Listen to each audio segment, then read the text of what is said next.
welcome back to my channel, Beautiful Minutia. If you're new here, my name is Tiffany, and today I have a little bit of a different video for you. So if you're a subscriber slash regular viewer of this channel, you know that I primarily talk about books here, but today I wanted to do something different and kind of do a wrap up of the video games that I played in the first quarter of 2024. Last year I did a video where I ranked all the video games that I played for the whole year, and I was so surprised that I had so many regular subscribers tell me that they really enjoy when I talk about video games too.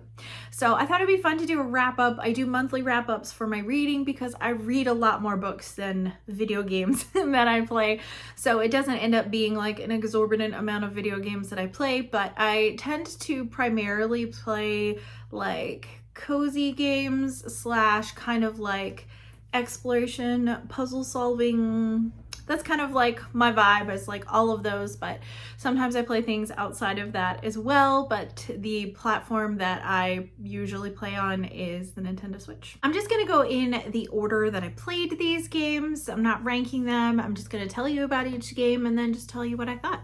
So kicking off in January, I started a game called Carto, and Carto is a puzzle solving map game. So obviously the name is kind of based off of cartography, and it's a really beautiful game where you're given different pieces of the map, and those pieces of the map you organize to solve puzzles, to create paths to new places, and you play as this little girl who's trying to find her way home. The visuals are absolutely beautiful. The music is lovely. It's very relaxing, but I didn't complete this game because I found myself getting pretty bored with the mechanics of the game and just wasn't holding my interest as much. And there was a couple of puzzles, one in particular actually, that I had to like Google to try to find the answer to because it was not intuitive and required you to do something that you hadn't really done yet in the game. So it kind of went against what the game had been telling you to do so far. So it was just a little bit, I don't know, there are parts of it that I just didn't enjoy quite as much. I still think it's really cute. I might go back to it at some point, but it's not really high on my list of priorities. Next up, I was super excited for a new released Turnip Boy Robs a Bank.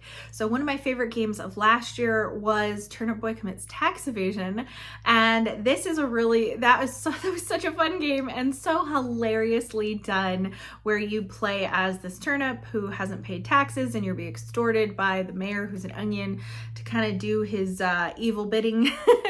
So Turnip Boy Robs a Bank is different in that you connect with these people who are like gang members, I guess. You do see them in the first game, and they want you to rob a bank with them, and the whole format of the game is totally different. The humor is the same, but it's basically like a roguelike. You go in and you're just like in these procedurally generated rooms and you're just shooting people and trying to get through things, and there is some puzzle solving, but it doesn't have the same charm that I loved with the first game, and the combat just felt like really constant, and the atmosphere of it was just totally different. So I didn't enjoy it nearly as much as I enjoyed the first game. January was a really stressful month for me. So I've mentioned two games that I played a bit and enjoyed, but didn't get that far in and didn't love my experience with it, but it was a really stressful month for me. So I fell back on a favorite of mine, which is Stardew Valley. I played that last fall for the first time and just absolutely fell in love with it. Played it until I was sick to death of it. And I started a new farm in January and just like really loved it. Actually got farther in a lot of aspects I did the first time I played it because I kind of knew what I was doing and what goals I wanted to work on. And I'm sure that I will come back to Stardew once the new update that just released in March. It hasn't come to console yet. It's only for PC so far. So once that comes to the Switch, I'll be back with that as well. But this is a classic farming game. It's been around for quite a while. You've probably heard of it. You've probably enjoyed it yourself if you like farming games. I like some farming games, but Stardew just has something special about it because there's so much that you can do in it. There is combat in various areas. You can mine, you can farm, you can fish, you can create relationships with people and get to know the townspeople, and you have cutscenes, and there's just so many like hidden gems and different things that you can do that makes Stardew Valley like really special and separate from other farming games for me. I continued with Stardew Valley into a good portion of February, but that was not all that I played in February. I played a couple of other games as well. I was so excited. One of my most anticipated games that I finally was able to get was the Mario RPG game, which is a remaster of, I think, a Nintendo 64 game, which I did not have. I did not play this, but I looked at it and it looked really similar to Paper Mario, but with like 3D graphics and that kind of stuff. So it just looked so fun, and I love Paper Mario. I love the humor of Paper Mario. I love the turn-based combat and all of that kind of stuff. So I just was so excited to get this. I did play this pretty much to the end, but I didn't love it. I was so expecting to love it because I thought it was going to be so similar to Paper Mario, and it wasn't that. It was billed as having like quirky humor and being so fun, and I'm finding I really love games that have quirky humor, and I didn't think that the humor was all that humorous. It was kind of cheesy and fell really flat. There were things about it that I really did enjoy, but the exploration and talking to different characters was like kind of unfulfilling, and so were any little side quests you got. There were very few of them, but the ones that you got were really boring. And so I liked the combat. I liked having all these members in your team. You end up with Bowser and Peach and a couple of other characters who are unique to this game, and they all have different abilities. And so when you're fighting different enemies, these different abilities, you can switch out people and all that kind of stuff. And I did really like that. I liked the battling system of it. I thought the graphics were really good. I felt like it was a really good remaster, but it was just missing the spark of something special for me. So it was fine. I wouldn't say that I don't recommend it. I fell flat of the expectations I had for it. Next, we have Old Man's Journey.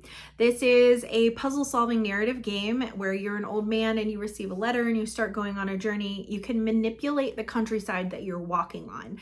So if you're trying to get from point A to point B and there's like something in the way, you can manipulate, move the hills, move things up and down so you can reach paths, go from one area to another, all of that kind of thing.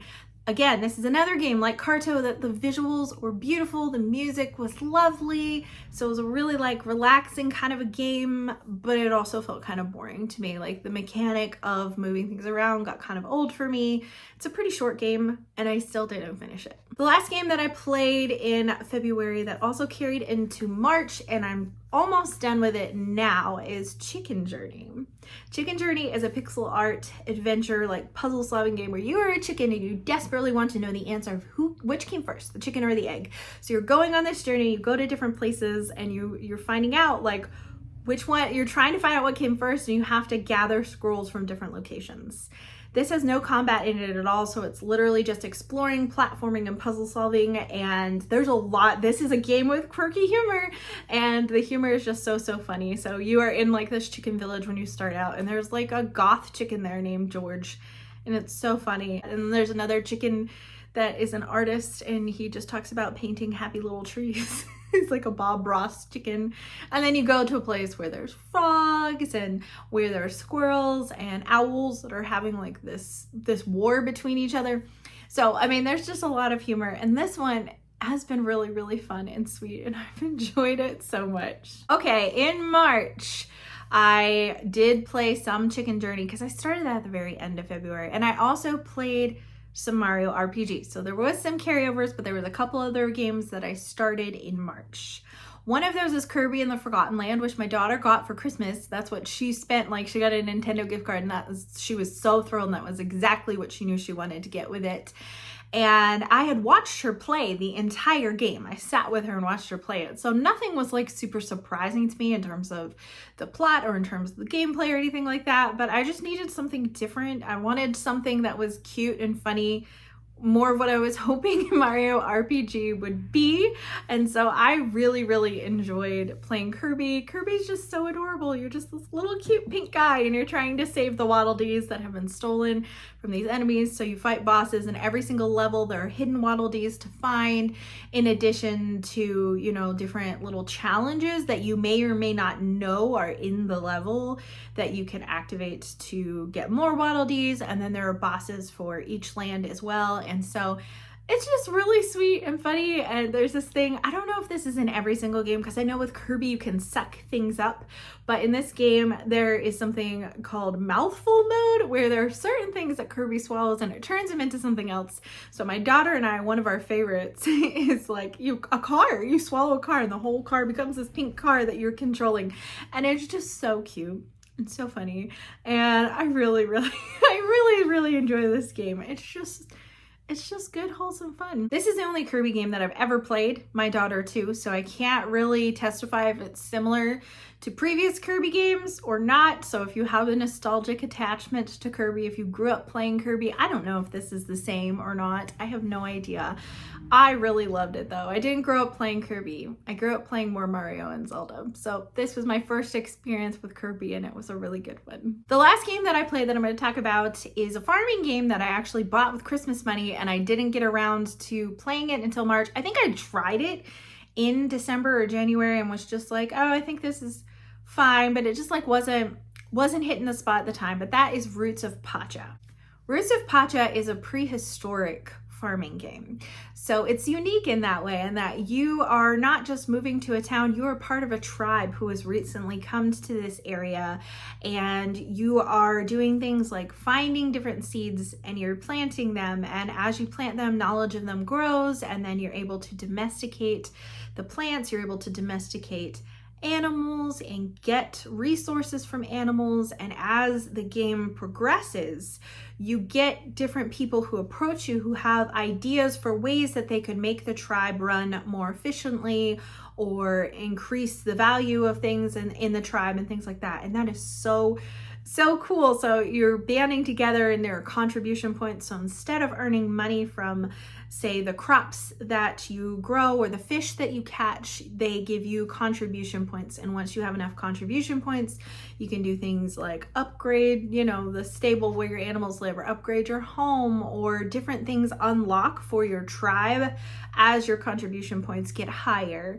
So what you contribute each day, that's not the only contribution points that come from your tribe. Other people are contributing things as well. So it's really interesting. There's a whole mining system in this one too, where you can go in caves and there are different challenges. And I have almost completed the whole storyline of the game, but there's just like, I really enjoyed this. I thought it was so fun. One of my favorite things was being able to domesticate animals. Like, I have a woolly mammoth as a pet, and it's so cute and it makes me so happy. So this is a really fun game. I didn't find myself, I was talking to a lot of the villagers like I do in Stardew Valley, and I didn't find myself as attached to a lot of the villagers. There's a ton of them.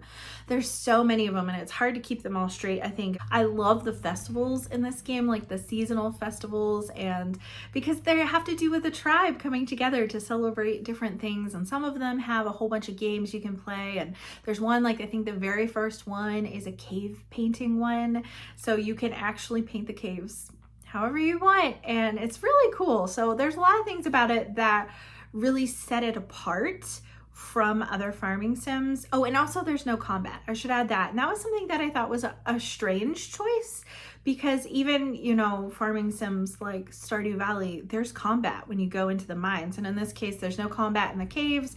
There's actually some animosity between other tribes in the area, but there's no combat there either. And so I'm like, this is the part that feels like the least realistic to me, that, you would be in this prehistoric time and you don't have to hunt or anything. Like, you set traps, and then when you open the traps, it's just meat.